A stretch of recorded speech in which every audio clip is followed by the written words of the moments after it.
রবিবার 9 জুন প্রধানমন্ত্রী পদে তৃতীয়বার শপথ নিতে চলেছেন নরেন্দ্র মোদী। এর আগে শোনা গিয়েছিল শনিবার শপথ নেবেন মোদী, পরে জানা যায় রবিবার সন্ধ্যায় শপথ নিতে পারেন মোদী। মঙ্গলবার লোকসভা ভোটের ফল ঘোষণা হয়েছে। বুধবার প্রধানমন্ত্রী পদ থেকে ইস্তফা, রাষ্ট্রপতি তার ইস্তফা গ্রহণ করেছেন। একই সঙ্গে নতুন সরকার গঠন না হওয়া পর্যন্ত এই পদের দায়িত্ব সামলাতে মোদীকে অনুরোধ করেছেন দ্রৌপদী মুর্মু। 9 জুন রবিবার তৃতীয়বারের জন্য প্রধানমন্ত্রী পদে শপথ নেবেন নরেন্দ্র মোদী। মোদীর শপথে থাকবেন বাংলাদেশের প্রধানমন্ত্রী শেখ হাসিনা। একাধিক রাষ্ট্রপ্রধানকে শপথে আমন্ত্রণ জানানো হয়েছে। শ্রীলঙ্কা ও নেপালের রাষ্ট্রপ্রধানকেও আমন্ত্রণ জানানো হয়েছে মোদীর শপথের অনুষ্ঠানে। শনিবার ভারতে আসছেন শেখ হাসিনা। পিছলো অন্ধ্রের শপথ। মোদীর শপথের দিন বদলের ফলে পিছলো অন্ধ্রের শপথও। 9 জুন অন্ধ্রের শপথ গ্রহণ অনুষ্ঠান ছিল। মোদীর শপথ 9 জুন থাকায় অন্ধ্রের শপথ পিছিয়ে হলো 12 জুন। আগামী বুধবার শপথ নেবেন চন্দ্রবাবু নাইডু। উত্তরপ্রদেশে সমাজবাদী পার্টি পেয়েছে 37টি আসন, বাংলায় তৃণমূল পেয়েছে 29টি আসন। বুধবারই মমতার দূত হয়ে দিল্লিতে পৌঁছে যান অভিষেক বন্দ্যোপাধ্যায়। তারপর দফায় দফায় রণকৌশল বৈঠক। বৃহস্পতিবার সকালে প্রথমে সমাজবাদী পার্টির নেতা অখিলেশ যাদবের দিল্লির বাড়ি যান অভিষেক। দুজনের মধ্যে প্রায় 45 মিনিট মতো কথা হয়। পরে অভিষেকের দিল্লির বাড়িতে যান আম আদমি পার্টির দুই শীর্ষ নেতা সঞ্জয় সিং এবং রাঘব চাড্ডা। প্রায় আধ ঘন্টা সেখানেও বৈঠক হয়। আবার দিল্লিতে বৈঠক সেরেই মুম্বাইয়ে পৌঁছে যান অভিষেক বন্দ্যোপাধ্যায়। মুম্বাইয়ের মাতোশ্রীতে শিবসেনা প্রধান উদ্ধব ঠাকরের সঙ্গে বৈঠক করেন তিনি। প্রায় 1 ঘন্টা 20 মিনিট বৈঠক করেন অভিষেক। এনডিএ সরকারকে কিভাবে শুরু থেকেই চাপে রাখা যায় তার প্রস্তুতি শুরু বিরোধীদের। अभिषेक बैनर्जी और डेरेक ओबरॉन मुंबई में आकर मातोश्री में आकर उद्धव ठाकरे शिवसेना पार्टी के उनसे एक लंबी बातचीत हुई। बहुत से मुद्दे थे। नरेंद्र मोदी और उनकी भारतीय जनता पार्टी अल्पमत में है, उनको बहुमत नहीं मिला है, फिर भी वो सरकार बना रहे हैं। खिचड़ी पकाने की कोशिश चल रही है। डाउट है ये खिचड़ी ठीक से नहीं पकेगी और देश का नुकसान होगा, अनस्टेबिलिटी रहेगी। बहुत सी बातें ऐसी सरकार में आती है जो देश के लिए खतरा पैदा करता है। तो ऐसे में देश हित के लिए हम क्या कर सकते हैं, इस बारे में जरूर एक दूसरे के साथ हम लोग बात करते हैं। ভোটের ফলের ময়না তদন্তে বিজেপি। 400 লক্ষে ময়দানে নেমে 300-র কম আসন এনডিএর। কেন উত্তরপ্রদেশ ও বাংলায় ভরাডুবি বিজেপির? ময়না তদন্তে বিজেপির শীর্ষ নেতৃত্ব।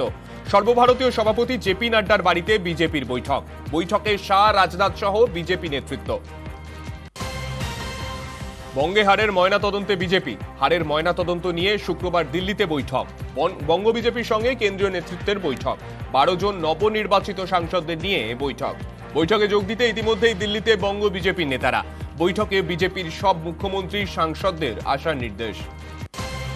আগামী 7 তারিখ আমরা দিল্লিতে সকালে মিলে বসবো। সেখানে আমাদের নবনির্বাচিত সাংসদদেরকে রাজ্যসভা এবং লোকসভাকে ডাকা হয়েছে। সেখানে আমাদের কিন্তু বিরোধী দলের নেতা শুভেন্দু অধিকারীরা যাওয়ার কথা আছে। দেখতে হবে আগামী দিনে পর্যালোচনা করে যে কোথায় কি ভুল হয়েছিল, কি ভুল করেছি আমরা, এই সমস্ত বিষয়ে দেখে দেওয়া ঠিক হবে। সে তো ময়নাতদন্ত হবে, দল ময়নাতদন্ত করবে। দল জানে ময়নাতদন্তের খুব বেশি প্রয়োজন আছে বলে আমার মনে হয় না। দল জানে কেন কি হয়েছে, খুঁজলেই পাওয়া যাবে। রাহুল গান্ধীর নিশানায় মোদী, অমিত শাহ। এবার ইস্যু শেয়ার মার্কেট। তার অভিযোগ, দুজনের পরামর্শে শেয়ার মার্কেটে বিনিয়োগ করে সাধারণের 30 লক্ষ কোটি টাকা জলে গিয়েছে। এটা দেশে স্টক মার্কেটের ইতিহাসে সব থেকে বড় দুর্নীতি। পাল্টা রাহুলকে তো পীযূষ গোয়েলের। 3 जून को स्टॉक मार्केट सारे रिकॉर्ड तोड़ देता है और 4 जून को खटाक से स्टॉक मार्केट अंडरग्राउंड चला जाता है। 30 लाख करोड़ रुपए का नुकसान हुआ है।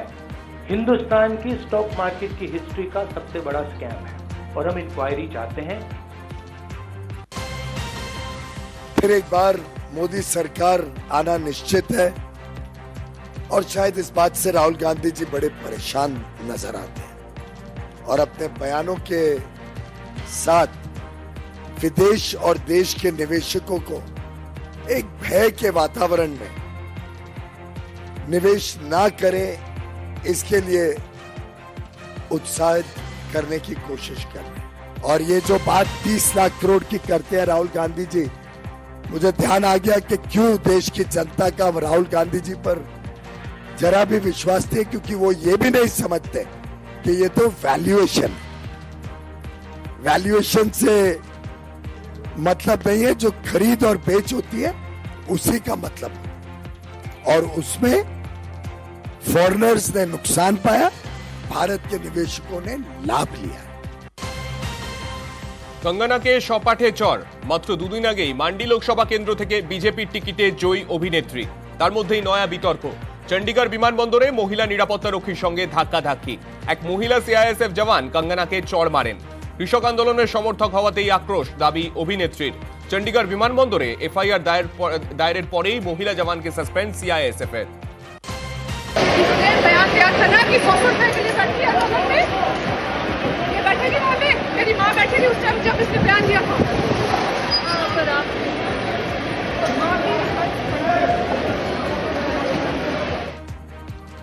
आज चंडीगढ़ एयरपोर्ट पे जो हादसा हुआ वो सिक्योरिटी चेक के साथ में हुआ। दूसरे कैबिन में जो महिला थी, जो सुरक्षा कर्मचारी थी सीआईएसएफ की, साइड से आकर जो है मुझे मेरे फेस पे हिट किया और गालियां देने लगी। और जब मैंने उनको पूछा कि उन्होंने ऐसा क्यों किया, तो उन्होंने कहा कि वो फार्मर्स प्रोटेस्ट को जो है वो सपोर्ट करती हैं। जो आतंकवाद और उग्रवाद पंजाब में बढ़ रहा है, how do we handle that? হারের পর নেতৃত্বকে নিশানা। আসন বদলে মেদিনীপুর থেকে বর্ধমান দুর্গাপুর। নতুন কেন্দ্রে গিয়ে হেরে গেলেন। এরপরই বিস্ফোরক বিজেপির প্রাক্তন রাজ্য সভাপতি। প্রশ্ন তুলে দিলেন বর্তমান নেতৃত্বের সিদ্ধান্ত নিয়েই। প্রাক্তনের প্রশ্নের মুখে বর্তমান। দিলীপের তত্ত্ব মানতে নারাজ সুকান্ত মজুমদার। যেভাবে সংগঠন একবারে পশ্চিমবঙ্গে শুয়ে পড়েছিল, কর্মীরা বেরোননি, কর্মীদের বার করতে গিয়ে আমি তো মেদিনীপুরে 1 বছর 1.25 বছর ধরে লেগে বুথ অব্দি সংগঠন তৈরি করেছিলাম, সব গ্রামে গেছিলাম। আমার ফান্ড থেকে যা কাজ করা সে তো আমি করেছি, রাস্তাঘাট ইত্যাদি। তো মানুষ খুশি ছিল, সমস্ত পার্টির লোকেরাই আমার পক্ষে ছিল। যে কোনো কারণে হোক পার্টির সিদ্ধান্ত নিয়েছে, সেটা ঠিক ছিল না, প্রমাণ হয়ে গেছে। তো আমি বাকি জায়গায়ও করব, কিন্তু সংগঠন যেভাবে ঢিলে হয়ে গেছে সব জায়গায়, বুথে আমরা প্রথমে লোক খুঁজে পাইনি, খুঁজে দাঁড় করাতে এজেন্ট খুঁজতেও হয়েছে। তো দুর্বলতা ছিল সংগঠনের, সেই জন্য সব জায়গায় সার্বিকভাবে আমাদের ভোট কমেছে এবং হার হয়েছে। পার্টি অনেক সময় সিদ্ধান্ত নেয়, সে সিদ্ধান্ত ক্লিক করে না, হয়তো অনেক সময় না। আমরা এক সময় দিলীপ যখন রাজ্য সভাপতি ছিলাম, আমরা 19-এর সফলতার পর 3টে উপনির্বাচন হেরেছিলাম, তার মধ্যে খড়গপুরটাও ছিল। কখনো ক্লিক করেনি, তো মাঝে মাঝে হয় ক্লিক করে না, আমরা যেটা ভাবি সেটা কাজ করে না। আমরা ভেবেছিলাম দিলীপদা জিতে চলে আসবেন, দিলীপদার উপরে আমাদের ভরসা ছিল। 2,33,000 লক্ষ ভোট পেয়েছিলাম, 1% ভোট কমেনি, ভোট বেড়েছে। উনি সম্ভবত স্ট্যাটিস্টিক্সটা দেখেননি, সিট আমরা কমে গেছে। হয় এরকম অনেক সময়।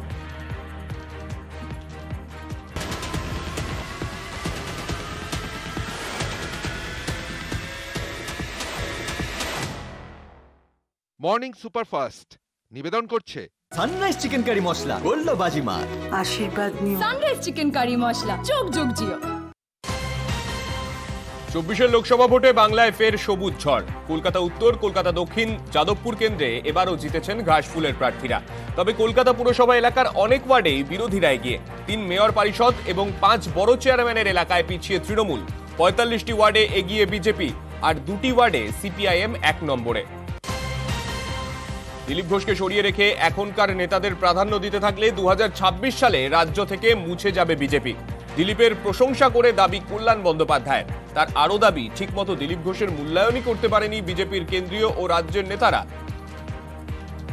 দিলীপ ঘোষের জন্য বিজেপিটা প্রতিষ্ঠিত হয়েছিল পশ্চিমবাংলা, এটা সম্বন্ধে উনি যখন প্রতিষ্ঠিত করেছেন, যখন ভালো রেজাল্ট হয়েছে, তখন তো ওনার সঙ্গে সিআইএসএফ, ইডি, সিবিআই, অভিজিৎ গঙ্গোপাধ্যায়ের মতো জজরা ছিল না।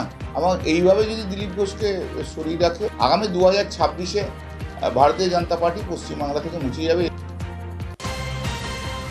বিজেপির ঘোষিত নয়, স্বেচ্ছায় মুরলীধর সেন লেনে দলের অফিসে এসে বৃহস্পতিবার সাংবাদিক সম্মেলন করলেন দিলীপ ঘোষ।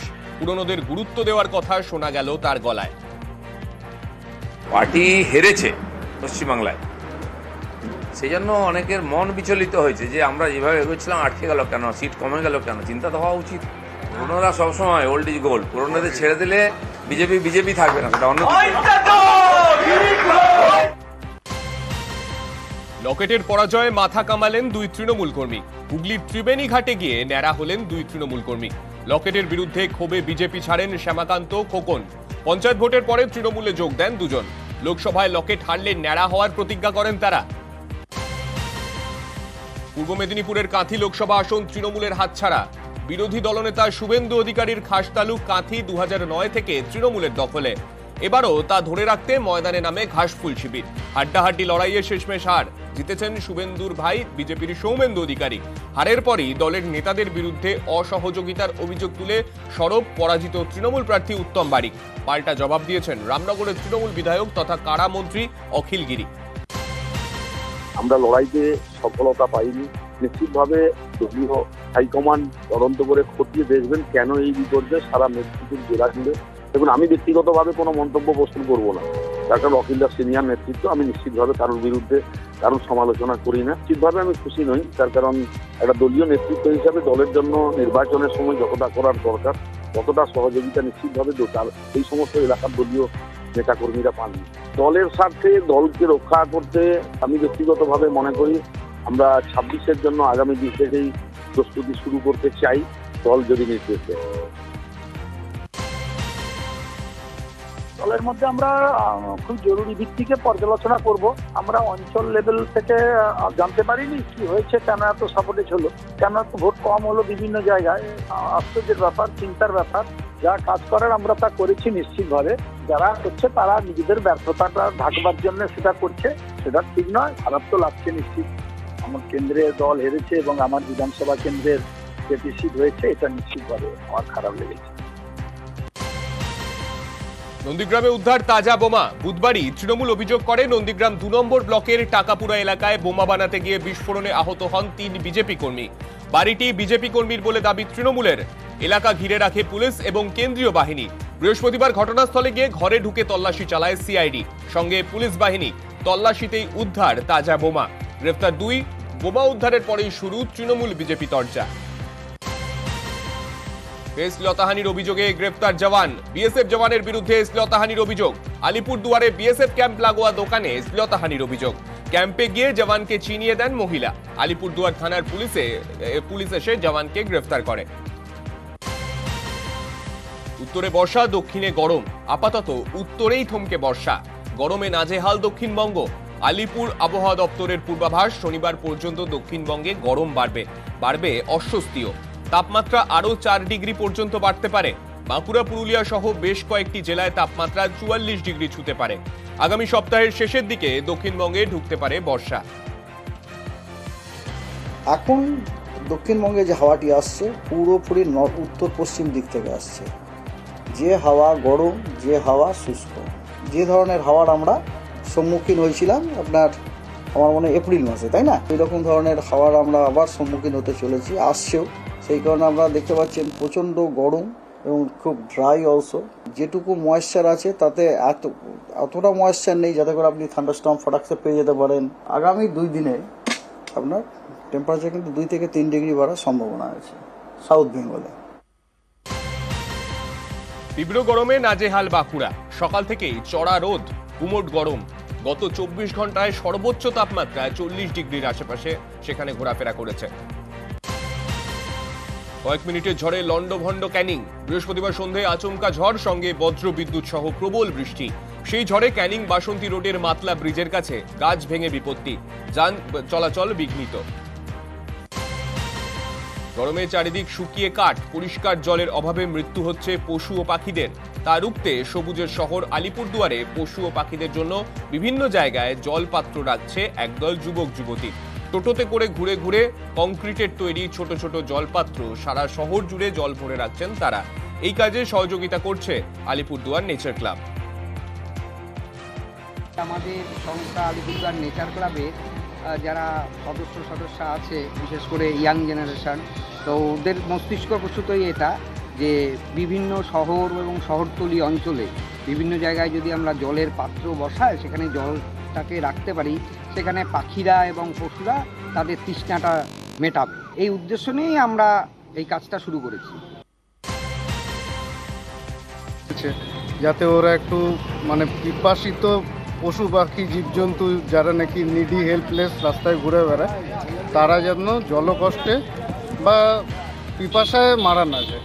আরেকটা জিনিস হচ্ছে বাড়ির সামনে সবাইকে একটা আবেদন, এটার মাধ্যমে সবাই দেখলে পরে বাড়ির সামনে ব্যক্তিগত উদ্যোগেও যাতে একটা জলের ব্যবস্থা পশু পাখিদের জন্য করে।